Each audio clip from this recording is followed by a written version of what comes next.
I'm on this. Joseph Haynes Davis is a lawyer and social policy professional. He joins us from Orlando, Florida. Hi there. It's always good seeing you. Thank you, sir. I've heard over the last year people describe intense emotion no matter how many times they see the video of George Floyd's death. Talk about the mood at the rallies today. Well, obviously, the mood at the rallies have been very reflective. The principal organization has been the National Action Network, which is led by Al Sharpton, who, according to published reports, is one of the fundamental advocates for the George Floyd legislation that is attempted to be pushed through Congress here in the United States. According to published reports, it, of course, is unanimously supported by the Congressional Black Caucus. You also saw the presence of Attorney Benjamin Crump and the George Floyd family. I saw his sister speaking. It was somewhat of a spiritual revival to not only the participants, but also the folks who have viewed the commemoration, if you will, of the incident that charged not only America, but the world with understanding the need to have limitations on police rogue behavior and police accountability. I think that the matter today, in other words, the commemoration, was something that is still part of the healing process for the state of Minnesota and the city of Minneapolis. And again, I believe that any objective viewer would agree with me with that.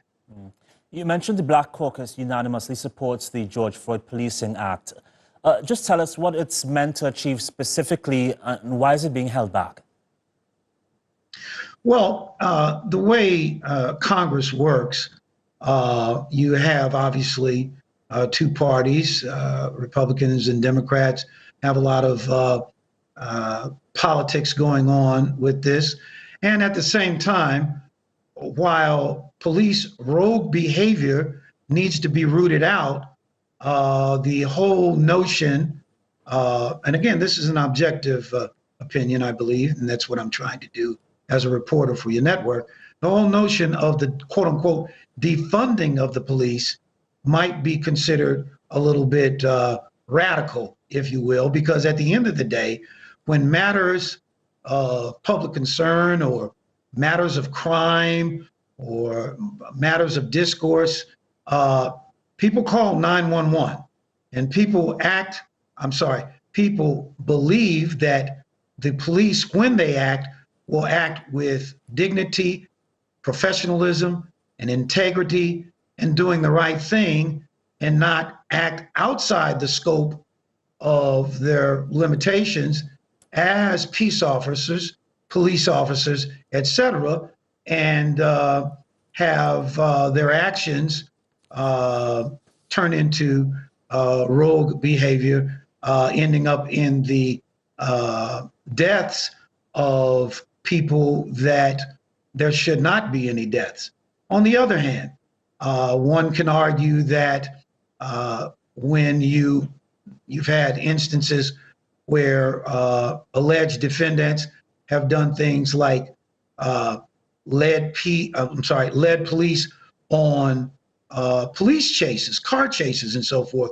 Well, when they're speeding doing 120 miles an hour to evade police, they do become dangerous in and of themselves, not only to themselves, but innocent people may be driving. And again, this is just an objective analysis and an objective incident that I'm uttering just to give you a comparison and contrast. In other words, that's how complex this issue is, because you want to root out rogue behavior, but at the same time, you want to keep communities safe, and hopefully the police forces and the sheriff's officers and police agencies will do their jobs appropriately.